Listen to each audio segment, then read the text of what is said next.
ఇక భూమి గగన్‌ని నేనంటే ఇష్టమని ఒక్క మాట చెప్పు బావ అని అడుగుతూ ఉంటే, భూమి నువ్వంటే అని గగన్ చెప్తూ ఉంటాడు.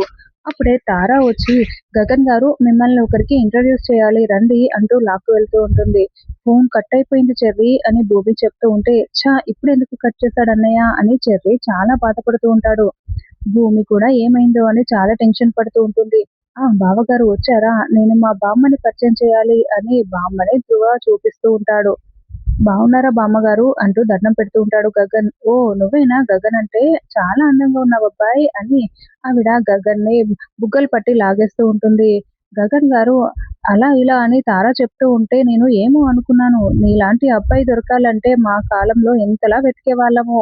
ఇప్పుడు నీకొక ముఖ్యమైన విషయం చెప్పాలి. మామూలుగా మా ఇళ్లల్లో కుండ మార్పిడి పెళ్లి అంటే అస్సలు ఒప్పుకోరు అని బామ్మ చెప్తూ ఉంటే, బామ్మ ఇప్పుడు అవన్నీ ఎందుకు అని ధ్రువ అడ్డుపడుతూ ఉంటాడు.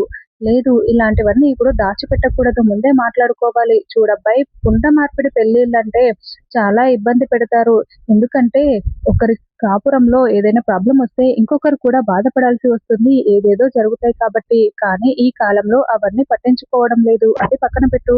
ముఖ్యంగా కన్యాదానం చేసేటప్పుడు తల్లిదండ్రుల చేతులు వణుకుతాయి. ఎందుకంటే బిడ్డని వాళ్ళ ఇంటికి పంపించాలి కదా! మాకంటే ఎవరు లేరు కాబట్టి మీ వైపు అమ్మా, నాన్న పెళ్లి కుమార్తె అమ్మ, నాన్న ఇద్దరూ బ్రతికి ఉన్నారు కదా! కాబట్టి వాళ్ళే కన్యాదానం చేయాలి అని ఆవిడ చెప్తూ ఉంటే, మా బంధువులు అని గగన్ అంటూ ఉంటాడు.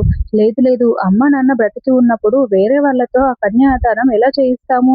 కాబట్టి ఏమీ అనుకోకు బాబు. మీ అమ్మ, నాన్నలు చేసి తీరాల్సిందే కన్యాదానం అని ఆవిడ కండిషన్ పెడుతుంది. ఎందుకండి ఫోన్ చేశారు అని శారద అడుగుతూ ఉంటే, శారదా నేను చెప్పేది విను. పూరి పెళ్లిలో మనమే కన్యాదానం చేయాలి శారదా. ఎలాగైనా సరే నువ్వే ఏదో ఒకటి చెప్పి ఒప్పించు. బంధువులు కన్యాదానం చేయడం ఏంటి అని కేపీ అంటే, లేదండి నా వల్ల కాదు అని శారద అంటుంది. నువ్వు ఎప్పుడు కలుసుకునే గుడి దగ్గరికి రా. నేను నీతో మాట్లాడాలి అని కేపీ చాలా బ్రతిమిలాడుతూ చెప్తూ ఉంటాడు. అమ్మా ఎవరమ్మా ఫోన్‌లో అంటూ పూరి వస్తుంది. బంధువులకి అడ్రస్ చెప్తున్నానంటూ శారద కవర్ చేస్తూ ఉంటుంది. తార వల్ల బామ్మగారు వచ్చారు. మాట్లాడాలంట రా అంటూ పూరి శారదని లాక్కు వెళ్తుంది. చూడు శారదా అమ్మ నాన్న బ్రతికి ఉండగా ఎవరో బంధువులు కన్యాదానం చేయడం ఏంటి? ఇది మా ఇంటికి పరువు నిలబడే సమస్య కాబట్టి మీరు ఏం చేస్తారో తెలీదు. ఎలా ఒప్పిస్తారో తెలీదు. అమ్మ నాన్న మాత్రమే కన్యాదానం చేయాలి. తండ్రి చెయ్యి పట్టుకొని కూతురు పెరిగి ఉండకపోవచ్చు. కానీ కన్యాదానంలో మాత్రం తండ్రే కూతుర్ని సాగనంపాలి. అలాగైతేనే ఈ పెళ్లి జరుగుతుంది అని చెప్తూ ఉంటే, బామ్మ ఆవిడని మాట్లాడకు అని ధ్రువ అడ్డుపడుతున్నా కూడా ఇదే నా నిర్ణయం. ముందు మీ అమ్మ నాన్న మాత్రమే ఈ కన్యాదానం చేయాలంటూ ఆవిడ కండిషన్ పెట్టి తారని లాక్కు వెళ్తుంది. అన్నయ్య ఈ ఒక్కసారికి నా కోసం ఇంత చేశావు కదా అని పూరి అంటే, అంటే నేను చేయలేని పనిని నన్ను చేయమని అడుగుతున్నావా? అని గగన్ నిలదీస్తూ ఉంటాడు. అన్నయ్య ఇంత రాజీ పడ్డావు కదా! ఈ ఒక్క విషయంలో రాజీ పడితే ఇది నా జీవితం అన్నయ్య. నా జీవితం కోసం అని పూరి అంటూ ఉంటుంది. కావాలంటే నేను ఈ పెళ్లిని క్యాన్సిల్ చేస్తాను. నేను వెళ్లి అతన్ని బ్రతిమలాడడం ఏంటి? కన్యాదానం చేయమని అడగడం ఏంటి?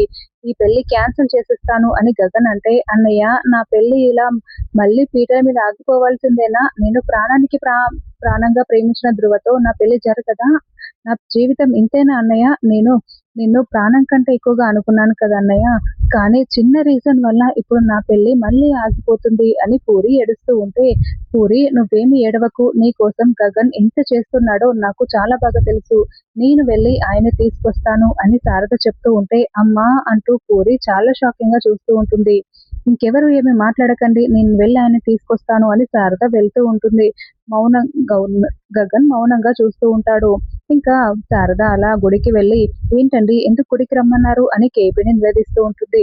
అపూర్వ అరెస్ట్ అయింది అని కేపీ చెప్పడంతో, అది సరే అండి. కానీ భూమి గగన్లు దూరం అయిపోతున్నారు కదా అని శారద భయపడుతూ ఉంటే, కానీ ఇన్ని ఏళ్లుగా దాచిపెట్టిన నిజాన్ని ఈ రోజు బయట పెట్టబోతున్నాను అని అందుకే తనని రమ్మన్నానని అక్కడికి వచ్చిన మీరాని చూపిస్తూ ఉంటాడు. మీరా శారదను తిడుతూ ఉంటుంది.